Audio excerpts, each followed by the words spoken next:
আসসালামু আলাইকুম, সবাইকে বায়োহবে স্বাগতম। সঙ্গে আছি আমি শামীমা নাকিস। আজকে টপিক হচ্ছে ক্রোমোজোম। ক্রোমোজোম আমরা সবাই জানি যে এটা নিউক্লিয়াসের ভেতরে অবস্থিত, কিন্তু নিউক্লিয়াসে যে যখন আমরা পড়েছিলাম এর 4টি প্রধান উপাদান, যেমন নিউক্লিয়ার মেমব্রেন, নিউক্লিওলাস, নিউক্লিওপ্লাজম ও নিউক্লিয়ার রেটিকুলাম।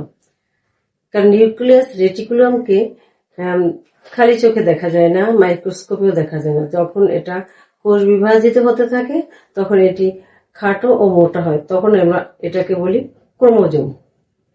ক্রোমোজোম এবং নিউক্লিয়ার রেটিকুলাম একই জিনিস, কিন্তু কোষ যখন বিশ্রাম নেয় অর্থাৎ ইন্টারফেস অবস্থায় থাকে তখন এটাকে খালি চোখে দেখা যায় না, কিন্তু যখন বিভাজিত হতে থাকে তখন রঞ্জক পদার্থের মাধ্যমে আমরা দেখতে পারি, সেটাই হচ্ছে ক্রোমোজোম। ক্রোমোজোমের দুটি গ্রিক শব্দের সমন্বয়ে গঠিত।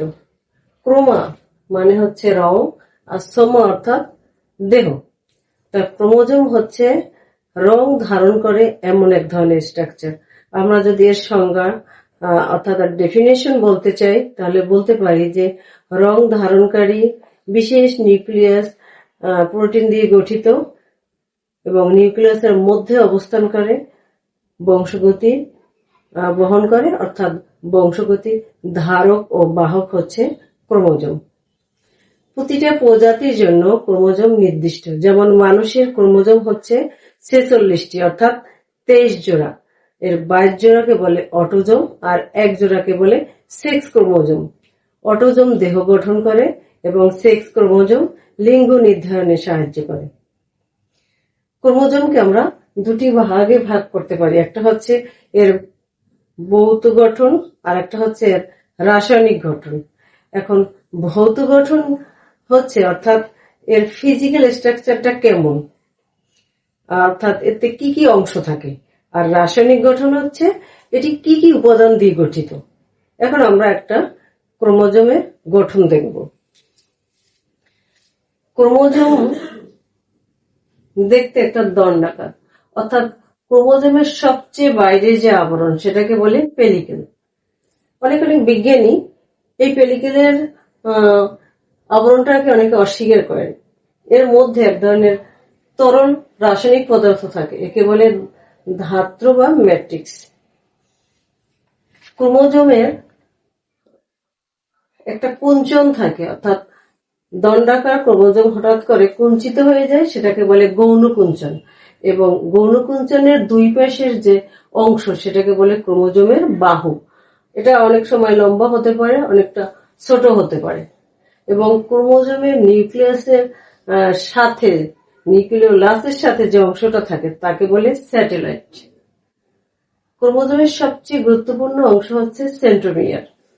আর সেন্ট্রোমিয়ার ক্রোমোজোমের অবস্থান অনুসারে ক্রোমোজোমকে বিভিন্ন ভাগে ভাগ করা যায়, যেমন মেটাসেন্ট্রিক, উপমেটাসেন্ট্রিক, অ্যাক্রোসেন্ট্রিক ও টেলোসেন্ট্রিক। তারপর ক্রোমোজোমের মধ্যে যে সুতোর মতো একটা তন্তু দেখা যায় এটাকে বলে ক্রোমোনেমাটা। এবং ক্রোমোজোমের সবচেয়ে যে শেষের অংশ সেটাকে বলে টেলোমিয়ার। বিজ্ঞানীরা মনে করেন যে নিউক্লিয়াসের মধ্যে যে ক্রোমোজোমগুলো বিক্ষিপ্ত অবস্থায় থাকে এই টেলোমিয়ারের কারণেই একটার সাথে একটা লেগে যায় না। তার মানে আমরা ক্রোমোজোমের ভৌত গঠন দেখলাম। এখন আমরা জানবো ক্রোমোজোমের রাসায়নিক গঠন।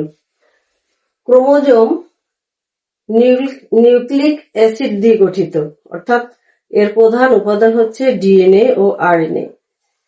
তারপর হচ্ছে এটা বিভিন্ন ধরনের প্রোটিন থাকে, যেমন উচ্চ আণবিক গুরুত্ব সম্পন্ন প্রোটিন আর নিম্ন আণবিক গুরুত্ব সম্পন্ন প্রোটিন। এছাড়াও বিভিন্ন ধরনের অন্যান্য উপাদানও এর মধ্যে রয়েছে। আর প্রোটিনের মধ্যে হচ্ছে হিস্টোন প্রোটিন, নন হিস্টোন প্রোটিন, প্রোটোনেমা ইত্যাদি। তাহলে আমরা ক্রোমোজোমের গঠন দেখলাম, সেন্ট্রোমিয়ার অবস্থান অনুযায়ী ক্রোমোজোম কত প্রকার সেটা জানলাম। এখন আমরা জানবো যে ক্রোমোজোমের কাজ। আমরা যেহেতু জানি যে ক্রোমোজোম বংশগতির ধারক ও বাহক, অর্থাৎ ক্রোমোজোমের মাধ্যমেই বংশগতির সম্পূর্ণ বৈশিষ্ট্যগুলো নির্ধারিত হয় এক বংশ থেকে আরেক বংশে। তারপর কোষ বিভাজনে ক্রোমোজোম সক্রিয় অংশগ্রহণ করে অর্থাৎ সাহায্য করে, প্রোটিন তৈরির নির্দেশনা দেয়, শরীরের বৃদ্ধি ও বিকাশ নিয়ন্ত্রণ করে। ক্রোমোজোম লিঙ্গ নির্ধারণে বিশেষ ভূমিকা রাখে। তাহলে আমরা ক্রোমোজোমের গঠন, ক্রোমোজোমের কাজ, সেন্ট্রোমিয়ার অবস্থা অনুযায়ী ক্রোমোজোম কত ধরনের জানলাম। পরবর্তী ক্লাসে তোমাদের সাথে আবারও দেখা হবে। সবাইকে অনেক ধন্যবাদ। আসসালামু আলাইকুম।